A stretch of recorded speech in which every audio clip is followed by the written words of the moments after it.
Hi, Dan Acre here, Operations Manager to the Ontario Regiment Museum. Continuing with some of our weapons displays at the museum. This is our World War II weapons displays. At the top you have a variety of pistols and one revolver. The M19 1145 was used by the Americans in World War I. Still a very good weapon. The Browning was used by the Canadians and the British and eventually replaced all the revolvers used by the British. The beautiful thing about the Browning is the 13-round magazine, which you can load and fire away. Very reliable weapon. Was still used by the Canadian forces in Afghanistan recently. Standard bolt-action rifles, the Enfield 4 and the KR-98. But the Garand was a revolutionary weapon. It was a gas-operated rifle with an 8-round magazine. Very good weapon, much loved. The Germans came up with the Gewehr 43, which was a combination of other automatic or semi-automatic technology. Didn't work out so well, unreliable. Germans didn't make many of them.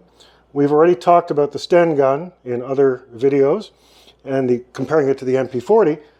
The Germans actually got something right, and this is the granddaddy of all automatic weapons, or all assault weapons. This is called the Gewehr 44, or Sturmgewehr 44. So the MP44, the Sturmgewehr, was a revolutionary weapon because the Germans had realized that they could, that most infantry combat was below 400 meters. So you didn't have to have a rifle that could reach out and touch at 2 kilometers, which original rifle bullets could do. You couldn't actually see 2 kilometers. And you weren't fighting mass targets a la concept of 1860. So what they did is they took a bullet that was a rifle caliber with a smaller case, so it was much more powerful than a pistol round, not as powerful as a rifle round. So you were able to put a weapon together that fired a cartridge. You can fire it automatic or semi-automatic, bang, bang, bang. And you did not have it dancing all over the place. It was extremely manageable. You didn't have barrels melting because of the power of the rifle cartridge, which is why you have to have a big heavy machine gun. The MG34 had rapid change barrels. You had to change them after every so many rounds, otherwise the barrel would fail.